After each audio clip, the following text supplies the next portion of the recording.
la rivière.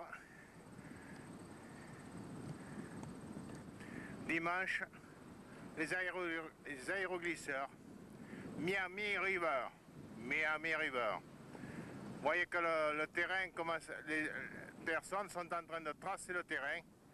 Et le terrain, c'est sur cette rivière et sur ce beau gazon que les appareils vont évoluer. Ils n'auront jamais eu un gazon pareil. Voilà le terrain qui commence à être tracé. Et voilà la rivière. Miami River. Une rivière très jolie, pas tellement large, mais tout ce qu'il faut pour faire de l'aéroglisseur. Voici le pont où je serai demain pour photographier les aéroglisseurs.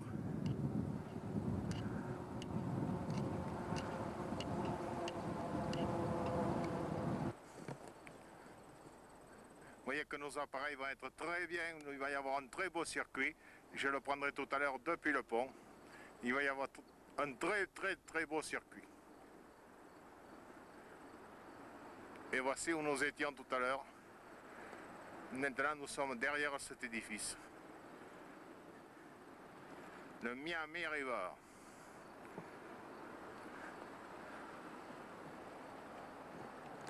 Voilà.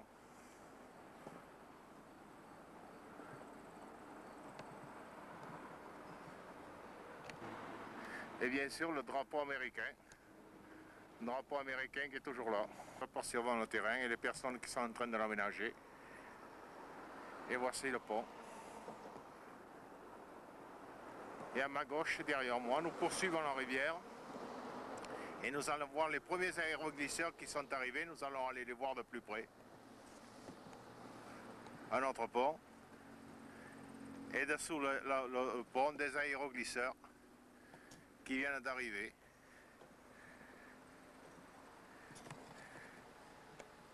On se trouve maintenant avec les Américains qui préparent leurs appareils. Mais ils ressemblent beaucoup aux appareils anglais. Ils sont tous montés avec des moteurs Rotax. En voici un.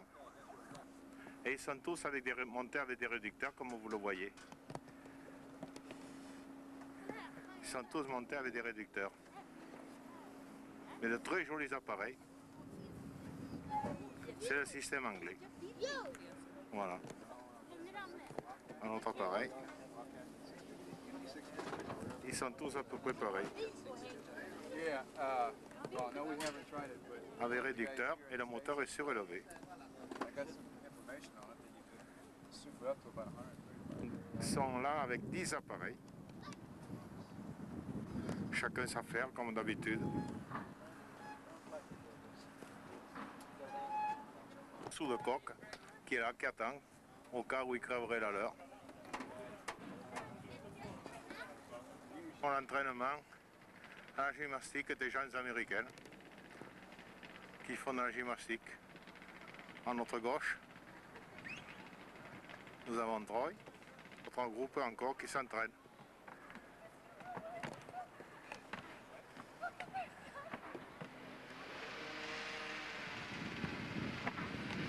Troy dans une salle où tous les aéroglisseurs viennent d'être remontés, qui sont arrivés par caisse, par conteneur et tout. À gauche, nous avons les Allemands. Nous allons les voir de plus près. De superbes appareils, des appareils formidables. Au fond, nous avons les Anglais. Et à droite, et après, nous avons les Français qui sont ici, à notre droite.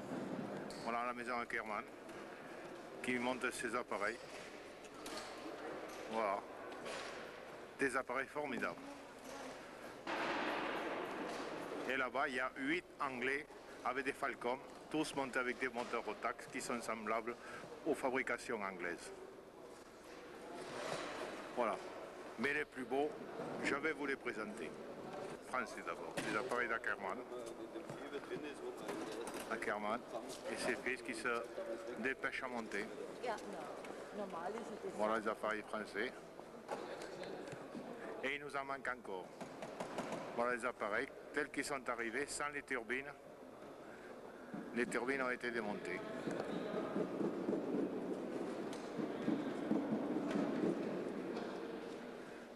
En voilà d'autres. Une turbine de 900. Le drapeau des Allemands, je crois bien. C'est noir, jaune, rouge. Et quelques appareils qui sont là. Les Allemands sont venus en force. Et voilà d'autres appareils. Et voilà d'autres appareils.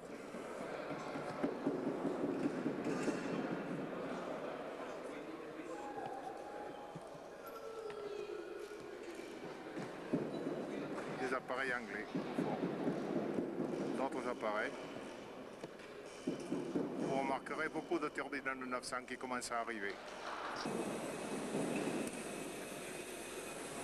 Voilà, tout le monde s'est fait remonter. À mettre des pompes.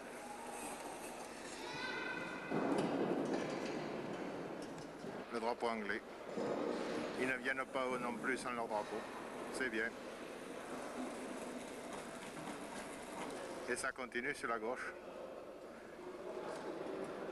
Voilà encore une turbine 900.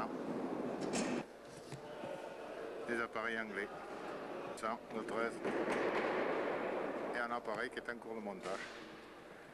Appareil allemand. Un appareil qui est sûrement un appareil de promenade. Ce n'est pas un appareil de compétition. Il l'a mené. Et regardez la finition. Vous avez les klaxons de chaque côté. Un pare-brise.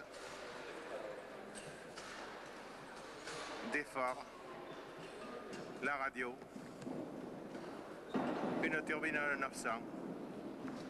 Le moteur, je ne le connais pas, je ne sais pas ce qu'il y a qui se cache dessous ce capot. Vous pouvez voir, la jupe soufflée. La jupe est soufflée. Mais quelle finition! Quelle finition pour cet appareil. Et vous en avez encore maintenant à côté des plus beaux. Magnifique. Du chrome partout. Et cette nouvelle revêtement là qu'on appelle du, je ne le dirai pas le nom quand le nom m'échappe, et celui qui est à côté c'est pareil, du pailleté, tout en pailleté argent, magnifique. Je ne sais pas si la caméra, les images seront jolies, mais tout en pailleté argent. Regardez un petit peu la finition de ces appareils et à quel goût les Allemands travaillent, rien n'est laissé au hasard.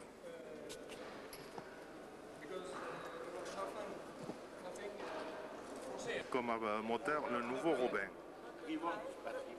Voilà le nouveau Robin.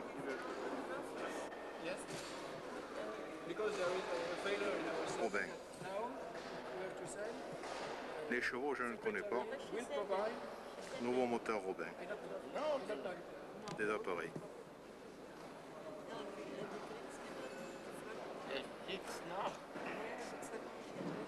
Prendre de l'appareil, je pense. Et regardez la finition de l'appareil.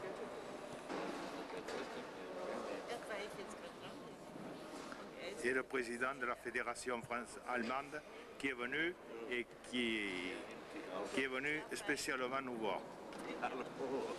Merci. Bon. Avec d'abord, commençons par le moteur. Nous allons nous rapprocher. Faire un gros plan. Voici un Hirsch 4 cylindres avec démarreur. Ce chose, il est à courroie, il n'y a pas de réducteur. Deux carburateurs de chaque côté, double. Je pense que ça devrait donner des chevaux. Quant à l'appareil, je vous laisse apprécier la finition. Encore une fois, c'est allemand. Du chrome partout, des peintures rutilantes. Ça devrait marcher. Le 322. La foudre de guerre de Saint-Gilles-Croix-de-Vie qui marchait si fort, le voilà, le 303, qui atteignait les vitesses au moins de 150 km/h sur l'eau, car moi je l'ai vu. La vitesse que cet appareil marche. Je ne sais pas si cette année va être aussi performant, mais il va étonner. Rappelez-vous du 303. Un autre appareil, allemand. Et à côté de 501. 3 cylindres Robin de 100 chevaux. un appareil qui marche. Car les Allemands, attention, ils marchent. Voilà. 502, un appareil allemand aussi. 35 appareils réunis dans cette salle. Allemand, anglais,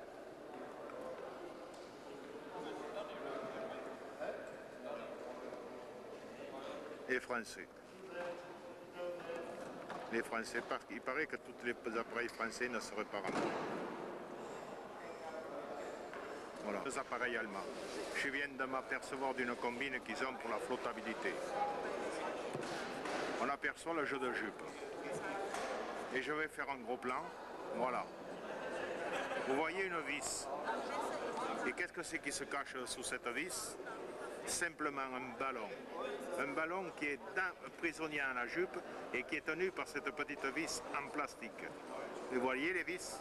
Alors si vous touchez, à l'intérieur il y a un ballon. Et c'est ce qui fait la flottabilité appareil. Voyez? Et l'autre appareil à côté est pareil. On aperçoit aussi les vis. Ils ont fait la flottabilité en achetant des petits ballons et en les maintenant à l'intérieur de la jupe. Et c'est ces ballons à l'intérieur qui font la flottabilité de l'appareil.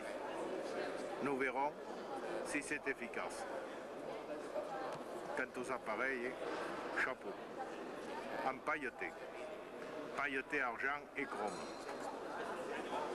Quelle finition! Un appareil formidable aussi, qui marchait très très fort. Un allemand encore. Avec une turbine 900 et un Robin. Un Dellinger. Il va encore faire mal demain. Il a des entrées d'air, on dirait un turbo devant. Qui ne servent à rien, bien sûr. Que j'ai vu dans tout Troyes. Je n'ai pas vu d'affiche, je n'ai rien vu. Je vois simplement cette affiche. World Hovercraft Championship, octobre 5-8, sur le Miami River. C'est la seule réclame que j'ai vue.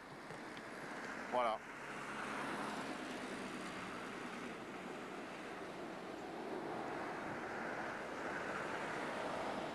Qui viennent nous amener de Dayton, les aéroglisseurs. Le monstre américain. Vous voyez la remorque?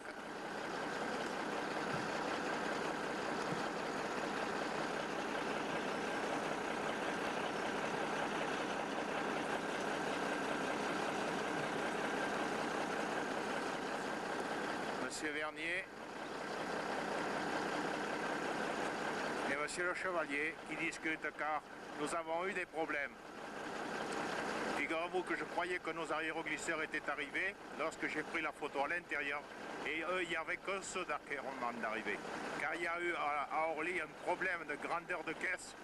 Les caisses des Français étaient trop grandes et ne pouvaient pas rentrer pour les camions. Il a fallu prendre donc des camions spéciaux qui nous ont amené les caisses de Chicago. Et ensuite, à Orly, les caisses étaient tellement grandes qu'il y a eu des histoires à n'en plus finir. D'un peu de plus, les Français n'avaient pas ici à Troyes leur aéroglisseur. Et je crois qu'aujourd'hui, nous sommes jeudi, il devait arriver après maintes conversations par téléphone avec le commandant Marek, qui a bien voulu s'occuper et qui est pour nous d'une grande utilité, qui connaît bien l'Amérique. Avec lui, nous avons réussi aujourd'hui à récupérer des aéroglisseurs français. Et voilà, ce matin, il est 9 h, les premiers camions arrivent portant les aéroglisseurs français.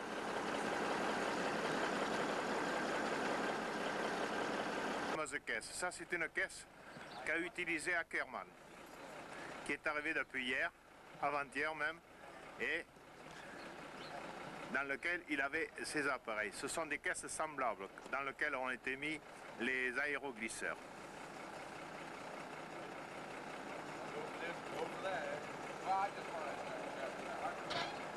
Vous voyez l'étiquette d'Ackerman. Aéroplast. Moteur de Guy Ackerman.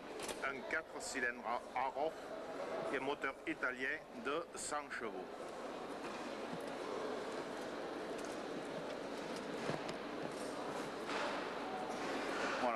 Arof 100 chevaux, très bien monté, comme tous les appareils de Guy, qui est très bien monté.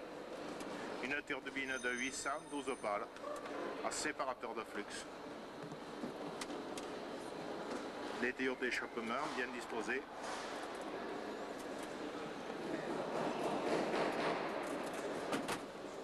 Voilà, la nouveauté des championnats du monde. Voici, côté carburateur. Les pots d'échappement sont très bien faits. On va voir ce qu'ils donnent, car c'est sa première compétition.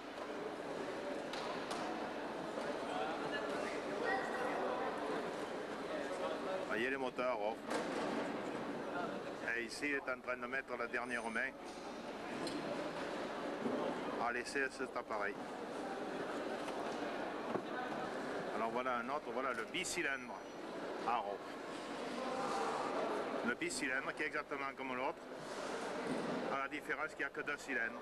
Alors le réducteur se trouve en bout, le démarreur est en dessous, et il y a en bout une roue libre. Donc il n'y a plus, c'est autrement dit moteur du LM et avec une roue libre pour la turbine.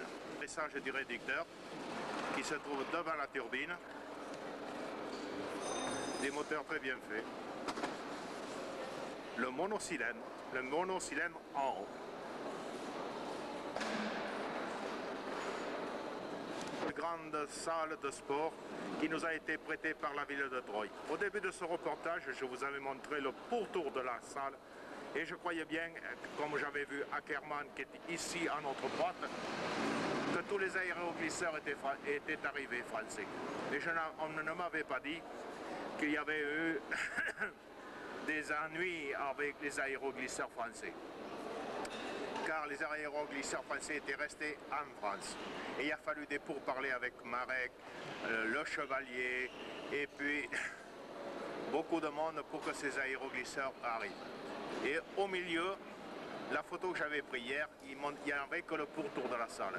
Et au milieu, vous voyez tous les Français qui savent faire ce matin, jeudi, pour monter les aéroglisseurs. Voilà.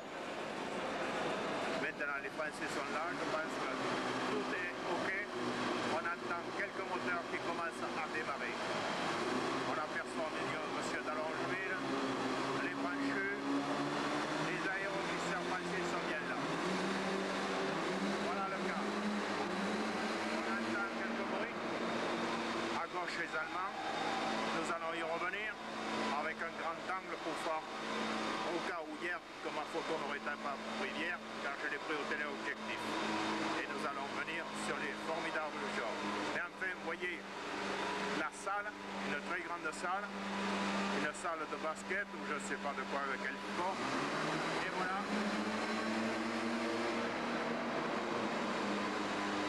Voilà, comme si vous y étiez, aujourd'hui jeudi à Troyes. Vous voyez qu'il y a énormément d'aéroglisseurs, je vais les compter, je ne sais pas combien il y en a. Et les Américains, je ne dois pas vous dire, ils sont déjà sur le chantier, ils y sont. Et ils ont 8 aéroglisseurs, les Américains.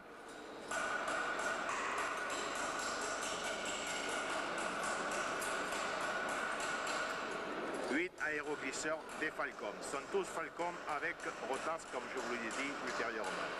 Bon, maintenant que vous avez vu depuis le haut de cette salle, car je me trouve tout à fait en haut, je vais descendre, détailler tous les appareils et les compter.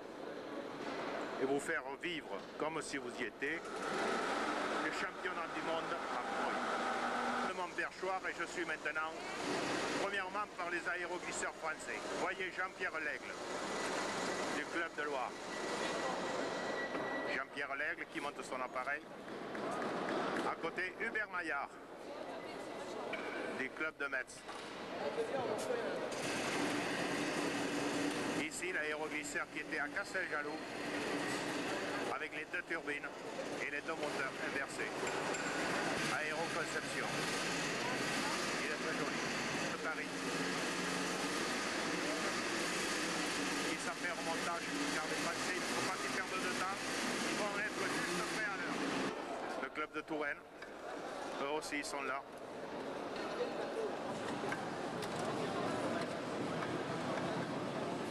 Monsieur Tessodou, Madame Tessodou aussi qui donne la main. Vous voyez Madame Tessodou, la Longeville, qui prépare le moteur. Tout sera prêt à temps. Les Français y seront. Vous voyez Patrice de la Longeville qui prépare le moteur de Monsieur Tessodou. Je crois que vous serez prêt à temps. Bien sûr. Oui. Ah oui. Ben oui, on n'en serait pas là si on n'avait pas l'espoir. Bon. Pas de problème. Pierre Branchu qui prépare son moteur. Pierrot, Oui. est-ce que ça va cette épaule après Casteljaloux? T'as encore mal? Ouais. Est-ce que ça ira pour ce championnat du monde? Ah, mais c'est fort. Oui, tu vas pas nous refaire ce que tu as fait à Casteljaloux? Non. Ah, bon, leur appareil. Mais ici, il règne une atmosphère de bon enfant, tout le monde s'entraide. Et je vous assure que nous voudrions tous ceux qui sont restés en France soient avec nous ici à Troyes. Les bêtes, les aéroglisseurs allemands, alors cela ne rigole pas. C'est celui qui allait si vite à Casteljaloux il y a 2 ans, qui atteignait la vitesse de 150 km/h. Il a changé son moteur. Il a pris un 4 cylindres Hirsch que vous voyez. Voilà, un 4 cylindres Hirsch. Il a changé. Comment ira-t-il cette année au championnat du monde? Je ne le sais pas. Mais nous le saurons demain pour les essais. Voilà un autre 4 cylindres Hirsch. Je vous reprends ces photos car je suis au grand angle. Réglé sur le grand angle, je pense que mes photos seront, ou mes films seront plus. Appareil allemand.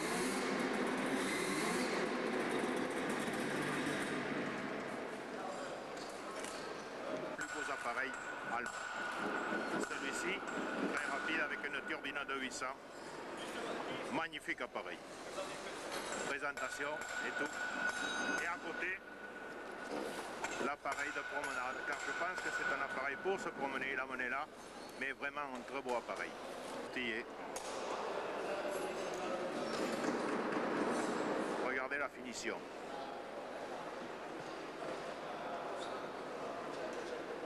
Je ne sais pas s'ils sont sponsorisés. Le 377.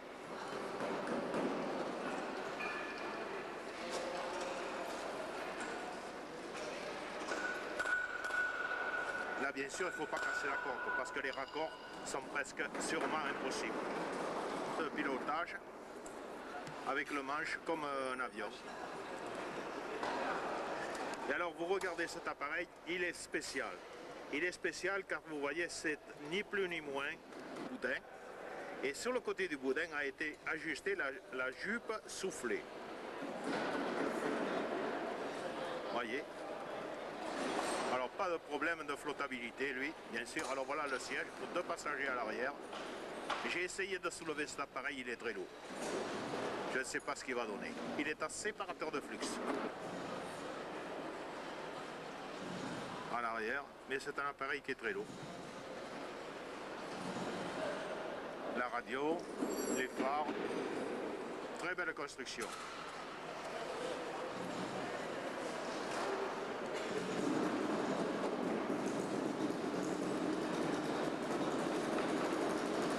Cylindre Hirsch qu'il y a dessus. On voit 2 bougies sur le côté. Vous voyez les 2 bougies. Et de l'autre côté, il y a 4 bougies, 2 autres bougies. C'est un 4 cylindres à plat Hirsch qu'il y a dessus. Et vous voyez les rondes de visite au moteur.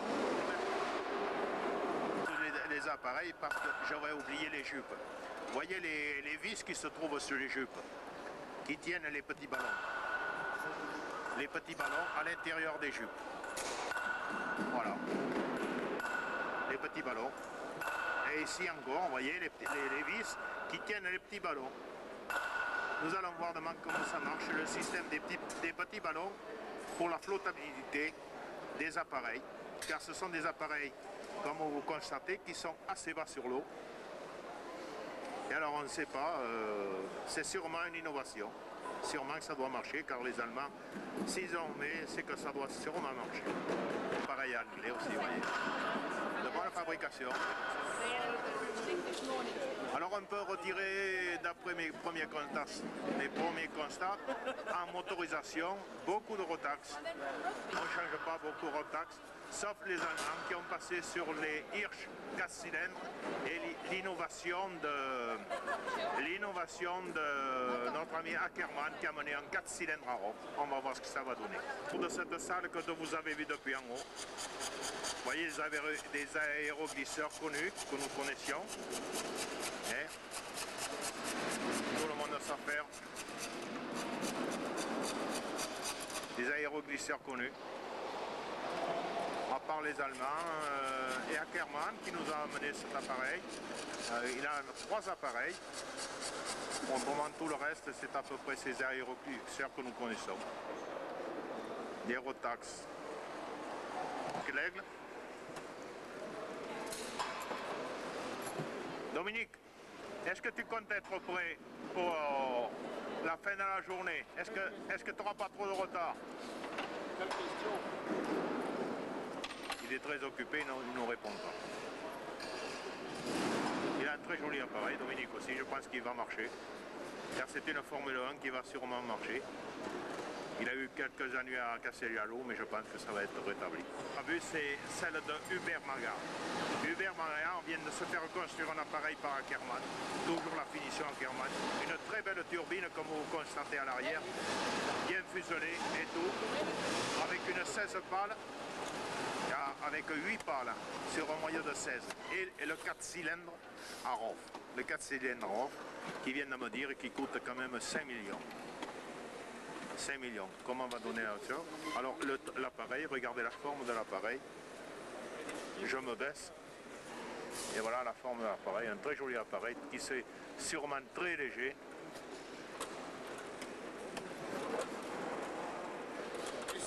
Un appareil de compétition.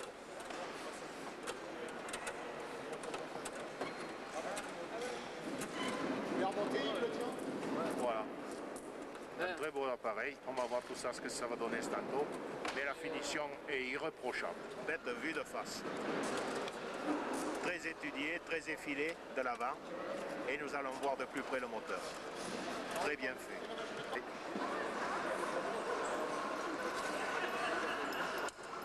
De Yves Ackermann.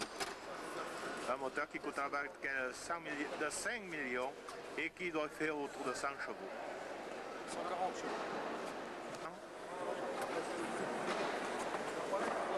Avec 9 balles. Par après des renseignements, la coque a été faite par Hubert Magard. Ce n'est pas une coque d'Ackermann. Ce qui est Ackermann, c'est la turbine. Très jolie turbine toujours. Et je crois les gouvernes. Les redresseurs de flux et les 2 ailerons. Une coque assez basse sur l'eau, sur le sol, de hauteur une fois posée. Ce sont les filtres. Et nous remarquons la turbine. La turbine, le moteur a été mis en dessous de la turbine. Nous l'apercevons. C'est un moteur de quoi que vous avez mis dessous? C'est un moteur Robin 250, un EC25 qui fait 10. Un Robin 250? Oui. Vous en êtes content, une bonne... Des Robins, oui. Oh oui, absolument, oui. Qui a cassé le genou, le reconnaîtront. Il y a un Robin à droite et un Robin à gauche. Le Robin de gauche a été inversé. Voilà, on va voir ce qu'il va donner, comment il va se comporter. S'il va faire mieux qu'à casser le genou. Mais une fois que le capot est en place, c'est une belle réalisation aussi qui a demandé beaucoup d'heures de travail. Moteur de voiture que je vais mettre sur mon appareil, le Visa Chrono. Voilà. 90 chevaux, mais 90 chevaux des vrais, cela. Pas trafiqué. Parce qu'à Ackermann, on me dit 140 chevaux, après on me dit plus que 100 chevaux, et après on me dit 120 chevaux, on ne sait plus exactement combien il y a de chevaux. 10 chevaux, toujours avec le Visa Chrono. C'est pas un Visa Chrono, c'est un Sambarali, mais enfin c'est les deux mêmes moteurs. Il faut distinguer les 2 carburateurs dessus, les verts. Voilà, un bon moteur. Car je ne veux plus de Rotax. Qui s'occupe des jupes, car c'est le travail des femmes, de s'occuper des jupes.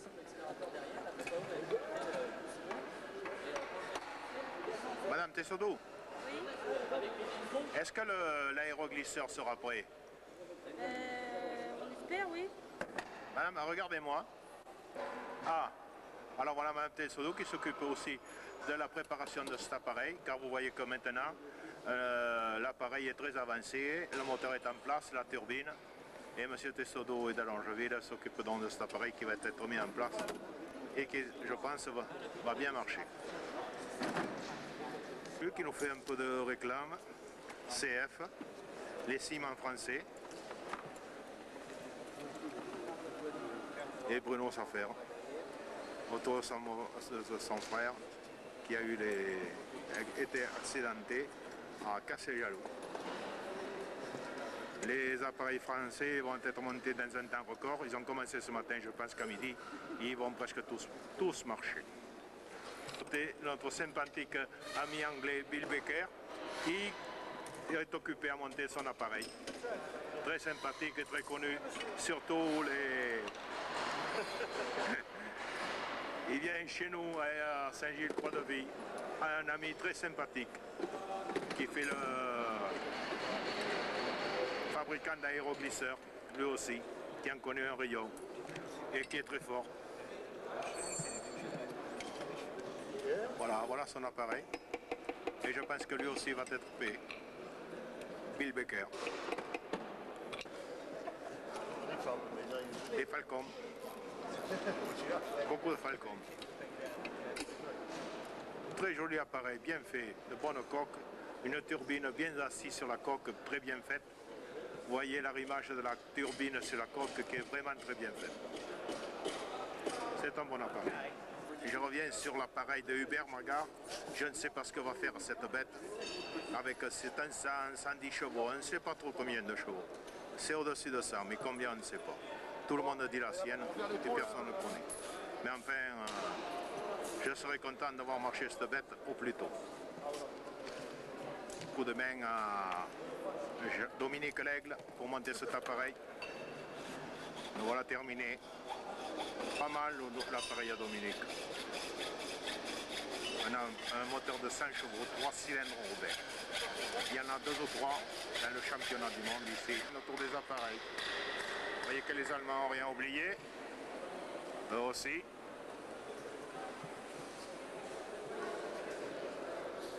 Vous voyez qu'ils n'ont rien oublié eux non plus pour travailler sur leur appareil. L'appareil à hauteur et dedans il y a un 3 cylindres Robin. Vous voyez qu'ils pensent à tout et ils travaillent aisément sur leur appareil, ils ne se roulent pas par terre, enfin si on peut dire. Et enfin l'appareil est très bien exposé. Et voici l'entrée où sont rentrés les appareils et dehors se trouvent les caisses. Tout à l'heure j'ai pris une photo depuis là-bas en haut. Je donnerai un coup général tout à l'heure quand tous les appareils seront finis et prêts à partir sur le lac. Car la rivière se trouve à peu près à 200 mètres derrière nous. Et les appareils vont être emmenés sur des plateformes et les tracteurs entendent avec des grandes plateformes pour emmener les appareils au paddock.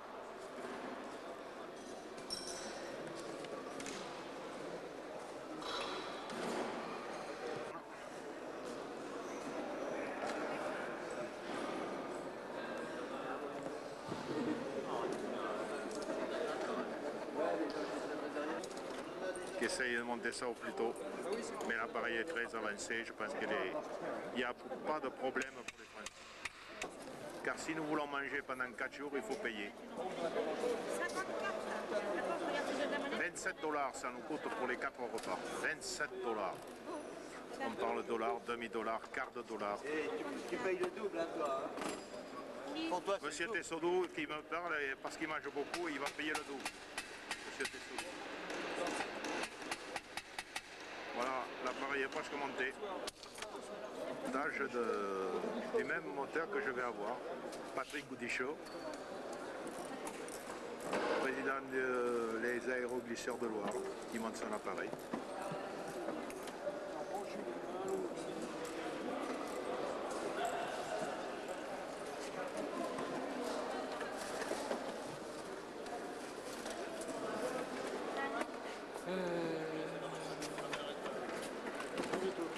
radiateur. Un radiateur en alu qui ne gêne pas là où il est. Ils viennent de la région de Liège. Ils ont 2 appareils. Et voici les Belges parmi nous, avec 2 appareils. C'est les Belges qui vont battre les Français. Et vous voyez, vous entendez qu'ils disent qu'ils vont battre les Français. Et s'ils battent les Français, ça sera très bien. Pareil en Belgique. Non. Non? Combien est-ce qu'il y a des clubs? 5 qui font les courses maintenant. Combien? 5, c'est plus que 5. 5 aéroglisseurs en Belgique. Oui, qui font des courses. Hein. Il y en a Qui font des plus courses. Il y en a plus, mais qui ne participent pas à les compétitions. qui ne font pas la compétition. Et ils ne font pas la compétition. Malheureusement, non. Et c'est très bien. Mais on essaye on veut bien que ça change. Oui. Si on pourrait faire quelque J'ai pris mon perchoir pour dominer cette salle. Je suis très bien pour un reportage. Voilà, je pense que j'ai fait le tour de tout ce qu'il y avait ici. Je dois dire que ce matin, j'ai rencontré dans la rue un avion, un aéroglisseur avec une turbine, une hélice en bois. Comme moi j'avais monté. Je ne sais pas, je ne l'ai pas vu, je pense qu'il est au paddock et que c'est un aéroglisseur américain qui a une hélice en bois. Je vais le revoir tout à l'heure. Voilà, tout le monde sait faire. Les Français sont en plein boom. Ils ont presque terminé. Et il est 11 h, heure locale. Et les appareils sont presque tous montés. J'ai vu Yves Ackerman discuter avec un Américain. Il parle de 50 000 $, l'appareil fini. On parle dollars ici. Nous voilà arrivés. Si nous restons quelques temps de plus, nous allons franchir le pas voiture américaine. Car ici, on ne se déplace pas ni en vélo ni à pied. On prend la voiture. 1,50 franc le litre d'essence. Vous vous rendez compte? Ce n'est pas le prix que nous payons en France. 1,50 franc. 1,58 $ le gallon. Le gallon faisant 4 litres et demi. Voilà. Alors tout le monde, les mémères, tout ça, les grosses voitures américaines. 3 fois plus de place dans la malle que sur les sièges. J'ai vu des voitures énormes avec seulement 2 places. Je ne sais pas ce qu'il peut y avoir dans la malle. Ils portent les chiens j'en ai jamais vu. Des vélos non plus. Il faut dire qu'ici, à Troyes, c'est un petit peu l'Amérique profonde, comme nous a expliqué le commandant Marek. C'est l'Amérique profonde. C'est l'Amérique, si vous voulez, un petit peu le Périgord chez nous ou les Landes. Et cette Amérique-là, il n'y a pas de magasin ici. Pour mon ami Favard et son beau-frère et sa femme sont partis ce matin à Dayton.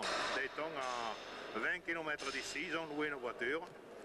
200 $ de caution et M. Favard est parti tranquillement avec sa voiture américaine. Je pense que je pourrais le photographier à notre président au volant de sa voiture américaine revenant de Dayton. Voilà. Agréable ce jour, un beau temps magnifique comme à Bordeaux et ici la vie est visible. Je viens de payer 27 $ pour le repas de ce soir et 3 brochettes parties qui se feront dans les clubs ailleurs. Pour 27 $, nous allons être hébergés, nourris et couchés dans un hôtel qui est vraiment sensationnel. Nous arrivons le soir, le lit est fait, l'eau chaude, le café est automatique, quand nous rasons, le café se fait tout seul, et ben voilà. La belle vie. Je vais couper car maintenant je crois que je n'ai plus grand chose à dire pour me rapporter dimanche matin pour le grand reportage. Quelques moteurs sont taillés dans cette salle pour le grand reportage de samedi et dimanche des championnats. Monsieur le Chevalier, Monsieur Vernier, qui est là, comme ça, avec le commandant Marek. Il y a le commandant Marek et casquette blanche. Opérer la caméra et qui est pour nous d'un chose avec Monsieur le Chevalier et Monsieur Vernier. Je n'avais rien plus à faire, mais je suis sorti et quel n'a pas été mon étonnement de voir le premier aéroglisseur vraiment américain. Le voilà. L'aéroglisseur américain. Et alors, des innovations. Vous voyez à l'arrière ces écopes. Alors ces écopes s'ouvrent et se referment en marche directe. Elles sont ouvertes, c'est-à-dire vers l'extérieur. Et après, lorsqu'il les referme, il fait marche arrière. Ça fait exactement comme les rétrofreins que j'ai photographiés. Ça a été copié sur les rétrofreins des turboréacteurs. Pour ralentir, les rétrofreins se ferment la poussée du réacteur et renvoient vers l'avant la poussée du radiateur. Ça a été fait exactement pareil. À l'intérieur, un simple rotax. Mais enfin, la coque est très bien faite, en polyester. Des jupes très bien faites, nous allons le voir un petit peu plus près. Nous allons voir surtout ce qui nous intéresse. C'est la partie qui innove, c'est-à-dire les rétrofreins. Une très jolie forme, l'appareil. Très jolie forme.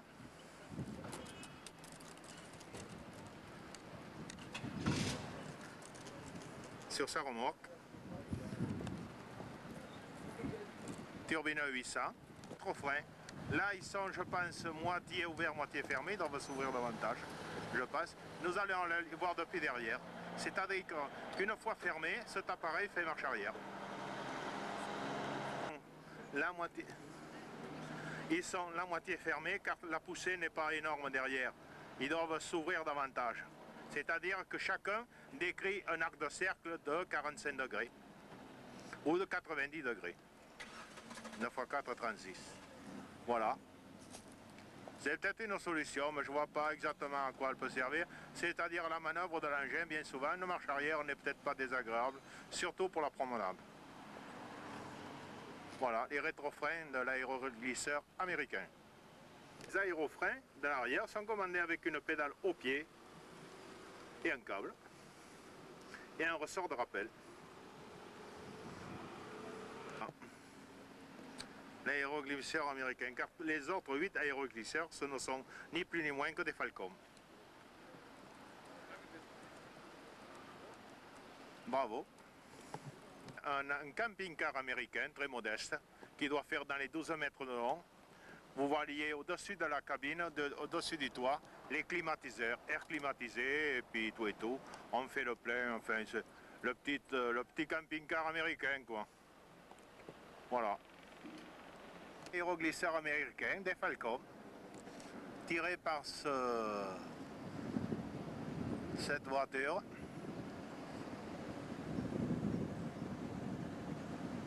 Aérocraft. Et voilà, deux Falcom, c'est les remorques. Nous allons nous approcher un petit peu plus. Bienvenue. Je pense que nous devrions arriver autour de 50 appareils, si ce n'est pas davantage pour le départ. Bon. Avec un capot qui obstrue, je crois, énormément l'entrée d'air. Je ne sais pas, esthétiquement c'est bien joli tout ça, mais je pense qu'au point de vue rendement, je ne sais pas si le rendement sera exceptionnel. Voilà, de très jolis Falcons. Et tableau de bord.